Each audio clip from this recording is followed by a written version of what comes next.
does that even mean, Bauer's Game Corner? Alrighty then, we're going to check out Battle of the Bands, the World Tour Edition. Now, as I always like to mention, this is the promotional copy I have in front of me, so obviously yours is not going to be miscut with the cards, and some of these cards don't have artwork on them, and they will when they get to you. I'm assuming that'll have some sort of artwork on it. Take what you see here with a grain of salt. Now, we're going to go over what you're going to get inside of Battle of the Bands, and we'll go a little bit into the gameplay, because the gameplay is very, very simple, and I should be able to teach you it in no time at all. First and foremost, we have a handy-dandy rule sheet. It is 4 pages, single-sided, so it's really 2 pages, double-sided, and this page is pretty much non-existent. The game is extremely simple to learn, extremely simple to teach, partially because on your turn, you are only going to be able to take one action. That's it. This is one of those games where you're going to do one thing each turn, but there are quite a few different things you can do on your turn. So let's get into the components. First, what are you trying to do in this game? You are trying to get the most superstar points. You're trying to get to a certain number of superstar points. In a 2-player game, 12, 3-player game, 10, so on and so forth. Or you could set the superstar points to whatever number you would like. Now, what are superstar points? They're going to be stars that you are going to see up here. So you, personally, because everyone is going to start with this card in their hand, are going to be worth 1 superstar points. Also, doing various different things like playing a gig and winning that gig, because everyone at the table is going to be playing the gig will gain you a superstar point. This is a really good gig because it'll give you 2 superstar points. Let's see, there's hit singles that will give you superstar points. So right here, a duet. This will give you +1 during gigs, but will also give you 1 superstar points. Some of the other people that will be in your band, because you can have up to 4 people in your band. I believe there's a Prince of Darkness that is essentially like Ozzy Osbourne. If I can find him real quick, he will give you 1 point, or he will give you 1 star point in your band. But there's going to be a couple different ways you can gain star points, and star points, just to remind you, are how you're going to win the game. So let's get into how the game is played. So on your turn, when you start off, you're going to start off with your me card, and then you're going to get 5 additional cards. Each player is going to get 3 from the red deck, like so, and then 2 from the blue deck. Now, what is the difference between the red deck and the blue deck? Good question. The red deck is generally going to be either people, which you can put in your band, which will give you hit points, which will help you win gigs, but we'll get more into that in a minute. So there's normally going to be people. They're going to be instruments, much like this kazoo right here, or they're going to be a reputation. So this guy's either edgy style or not really. And you can play these on opponents as well, I do believe. So this one, you'd want to play the edgy style on yourself, because that's going to give you +1 on your siren who plays the kazoo, and you can have all 3 of these played on here if you'd like. So essentially, this lady would start as a 2 hip, but once she starts playing the kazoo, she's going to get way more hip. She'll actually be 4, and then if she has an edgy style, she will be at 5 hip, which is a lot of hip. You yourself personally are going to start at 1 hip. And I believe that's actually all you're going to get in here. You're going to get various different band members. There's the Prince of Darkness. He's actually going to be worth 3 hip, and in addition, he's going to give you a star. You're going to get various different instruments, and you're going to get various different styles that you will be able to play on your band in front of you. Now, one thing I do want to mention is you can only have 4 members in your band. So, let's see, I might have my siren, and then I might have my Frankenstein, and then I might have the well-read Canadian. And there is humor in this game, I do want to mention that. And then each one can only be playing 1 instrument, and each person can only have 1 style as well. So that's going to be you formulating your band, and that's what's going to happen when you're playing with the red deck. Now, the blue deck is where you're going to start gaining a lot of stars. Normally, when you're playing cards from the red deck, you're not going to be able to gain the superstar points to win the game, but you are going to be able to earn the hit points, which are going to help you win with the blue cards. So let's take a look at the blue cards. So this is a gig. We'll get into that one last.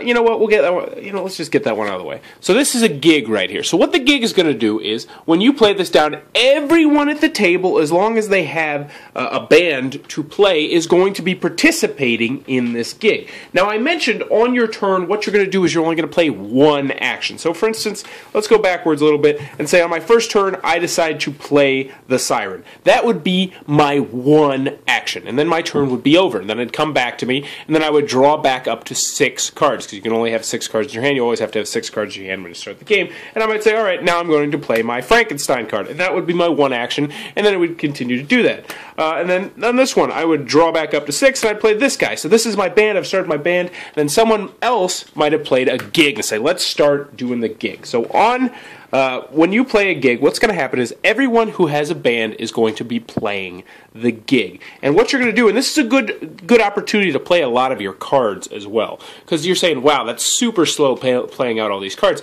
However, a gig is going to allow you to play 3 types of cards. You can play band members, so if you only have 3 out here, you can play this one without using one of your actions. You can play instruments onto your band members, and you can play monkey wrenches. Now, what's a monkey wrench? Monkey wrenches are things that are going to hurt other people.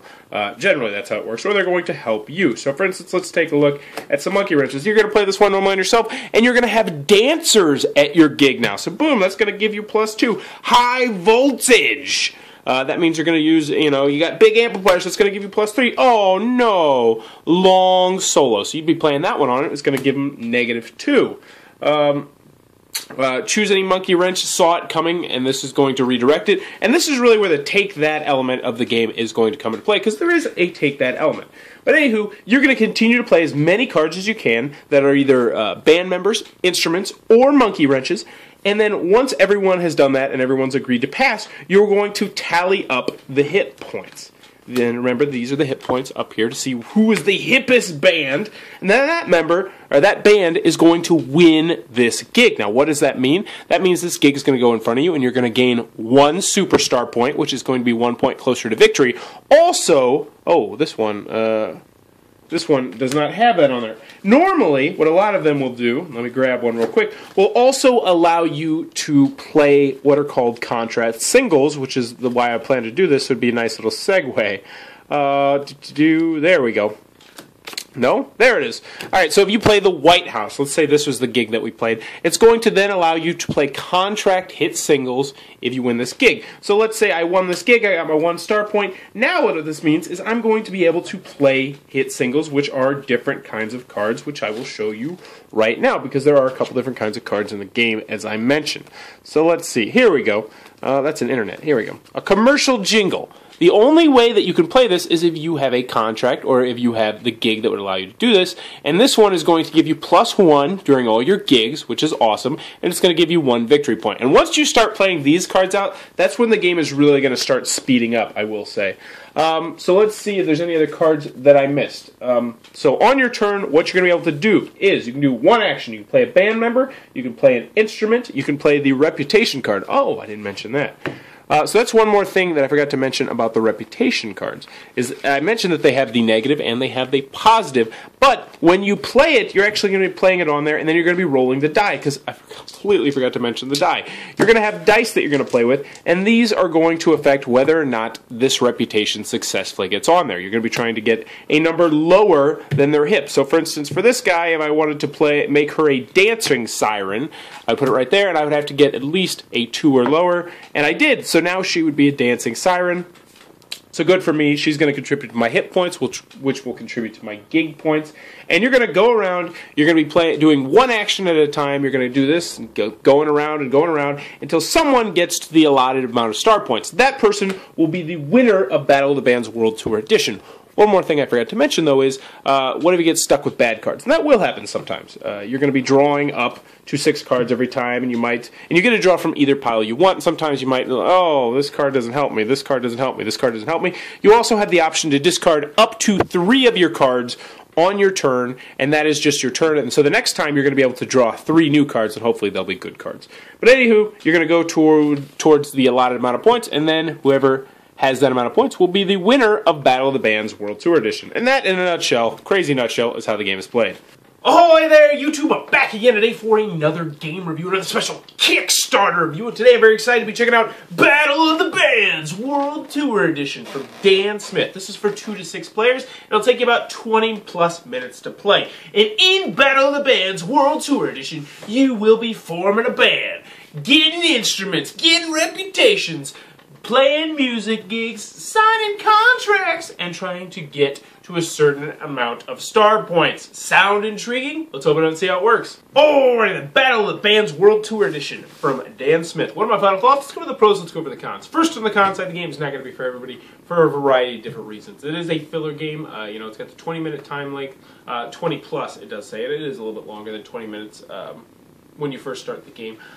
Which is not going to be for everybody. Also, the theme is very heavily ingrained in this game. So if the theme is not a turn-on to you, then this one might not be for you as well. Also, there's humor in the game. It's going to be hit or miss. I mean, that really is how all humor is, though. But getting to the actual nuts and bolts gameplay-wise, I did have a couple of complaints with the game. First, I thought 2-player was not nearly as strong as 3- and 4-player was, and I wasn't able to play the 5- or 6-player because we didn't have enough cards to do that. But the 2-player version had a problem that we felt where, you could run away with the game, and it was really hard to catch up with somebody once they got that ball rolling, unless you drew the right cards. And that's another thing that's going to turn some people off, is there is definitely a lot of luck based on which cards you draw, because you can get some really powerful cards that'll let you steal a really good band member, and that just kind of shifts everything, at least in the early stages of the game. Which gets me to my main con that I had with this game, and that was that I thought the gigs were not powerful enough. They didn't give me enough star points. Because, the whole premise of the game is you're building up this awesome band, and then you're going to rock, and then you got these gigs, and people are playing monkey wrench cards back and forth, and it's this big struggle to see who's the winner of the gig. And then when you win the gig, you normally get 1 point, or sometimes 2 points. And it was like, ugh. And if you've already, and granted, when you win the gig, a lot of them will give you the ability to play a contract. But if you've already won another gig and you already have that ability, it's like, oh, I just gained a point. Which kind of was like, these gigs, they just feel like there's these big events, but then in actuality, at the end of the game, when you look down at the points, it's like, oh, it's all about singles. It's always, at least for us, it seemed like it was more about spitting out singles than playing the gigs. And I wanted a little bit more emphasis on the gigs, because that was my favorite aspect of the game. And I did like the gigs, though, but I'll get more into that a little bit later. The last con I did have with this game is there is some take that there. There's a lot of the monkey wrench cards, which will do various different mean things. You can steal band members, crash band members, which means they leave the band, that sort of thing. So if you're not into take that, might not be for you.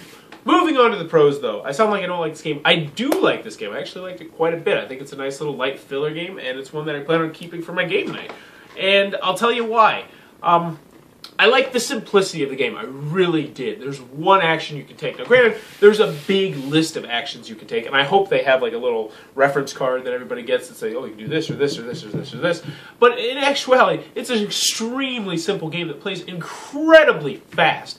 And one of my main big things I enjoy about this game was the theme.